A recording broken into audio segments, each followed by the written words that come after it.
अल्लाह तुमसे पहले गुनाह करवाता है, फिर उसके सजे भी तुम्हें देता है। ये कैसा पागलपन है। अल्लाह तुमसे पहले बुरे काम करवाता है, गुनाह करवाता है, चोरी करवाता है, गीबत, झूठ, किसी के प्रति जलन, हसद, बुग़्ज़ो, इनात, दहशतगर्दी, बेहयाई के काम, ये सब तुमसे करवाता है और फिर उसके सजे तुमको देता है, उसका सजा तुमको देता है। ये कैसा पागलपन है। लेकिन जरा सोचो, तुम्हें यह भी तो बताया जाता है कि अल्लाह के मर्जी के बगैर एक पत्ता भी नहीं हिल सकता, तो फिर तुम कैसे हिल सकते हो? तो फिर बुरा कर्म कैसे, ये गुनाह, ये बेहयाई के काम कैसे उसके मर्जी के बिना हो सकता है? बहुत से लोगों का ईमान तो इतना कच्चा है कि उन्हें ये भी नहीं पता कि सच में रब है या नहीं भी, और अगर है तो फिर कहां, कैसा है। परमात्मा का नाम लेकर, रब का नाम लेकर, रूहानियत का नाम लेकर, धर्म का नाम लेकर केवल आपको डराया गया। अगर आप ठीक से अपने मन को देख पाएं तो आपके पास एक डरा हुआ मन है। ये आपका डरा हुआ मन कैसे रूहानियत इख्तियार कर पाएगा, कैसे अल्लाह वालों का राह अपना पाएगा, सूफी संतों की राह, तसव्वुफ की तालीम, तरीकत की तालीम कैसे अपना पाएगा ये डरा हुआ मन। रूहानियत, तसव्वुफ, तरीकत की तालीम हासिल करने के लिए, रूहानियत में उतरने के लिए तो गजब का साहस चाहिए,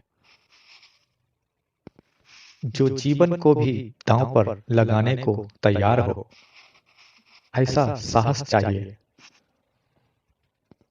अभी बहुत से लोगों का ये सवाल है, हमारे माशरे के लोगों का ये सवाल बना हुआ है, उनके दिलों में ये घर कर गया है और ये डर बैठ गया है कि रूहानियत, तरीकत की तालीम पर चलने से, जिक्र अल्लाह का करने से, रब के नाम का जिक्र करने से और जिक्र की इजाजत लेने से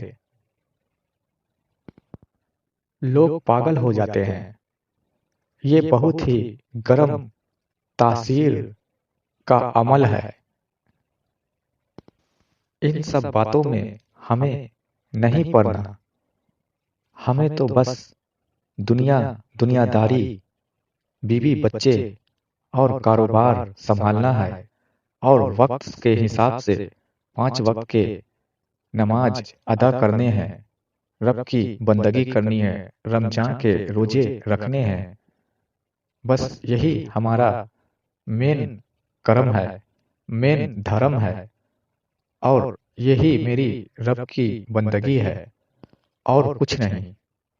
इसके अलावा और कुछ नहीं हमें करनी है। कुछ कहते हैं कि इस राह पर चलने से, जिक्र अल्लाह का करने पर झटके लगते हैं, डर लगता है, चौंक जाते हैं। और मैं कहता हूं कि ऐसा होना स्वाभाविक है, ऐसा होना लाजमी है, क्योंकि आप नकल से निकलकर असल में आते हैं, नकल से निकलकर आप असल में आते हैं, तो ऐसा होना स्वाभाविक है, लाजमी है, ऐसा होना।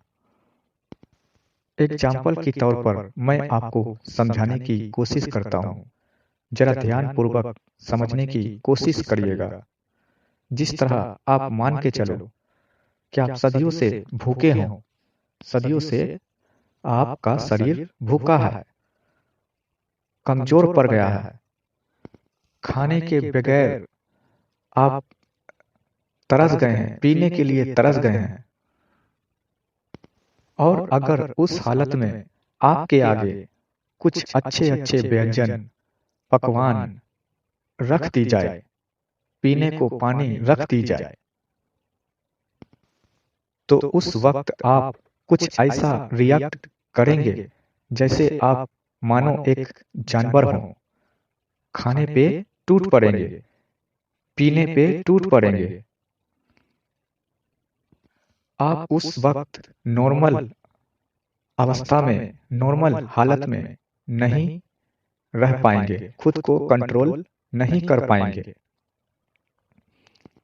चलिए मैं आपको समझाने के लिए एक मिसाल और एग्जाम्पल के तौर पर समझाता हूं। मान के चलो आप नॉर्मल वातावरण में रहने के आदी हैं, आपका शरीर नॉर्मल वातावरण में रहने का आदी है,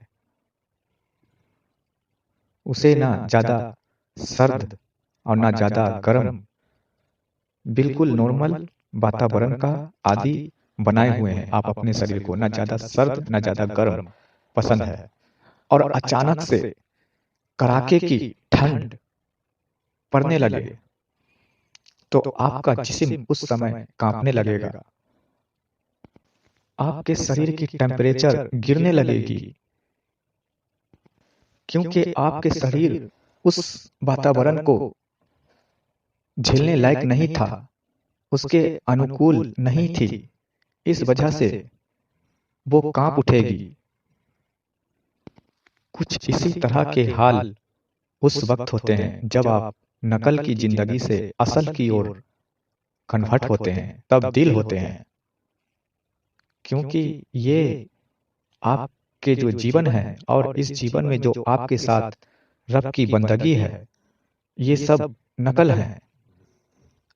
इस जीवन, इस शरीर के अंदर एक असल चीज है जिसे आपका लताइफ कहा जाता है, जो आपकी रूह है, वो असल है और उस रूह का ताल्लुक आपके रब से है।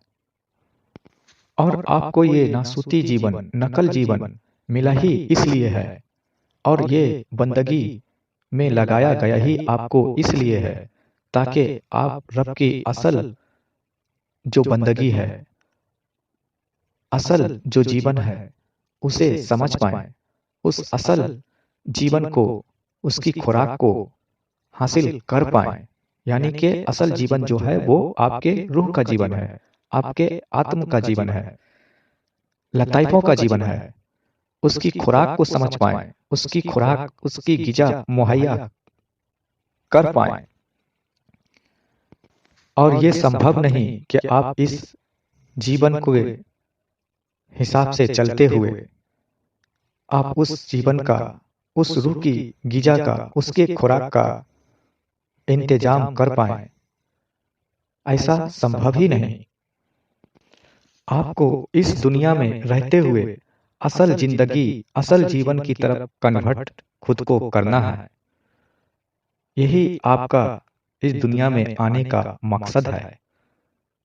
जीवन का मकसद यही है। खुद की तलाश, खुद का खोज, खुदा की खोज। खुदी की तलाश करेंगे, खुद की खोज करेंगे तो दरअसल खुदा की तलाश करेंगे, खुदा की खोज करेंगे।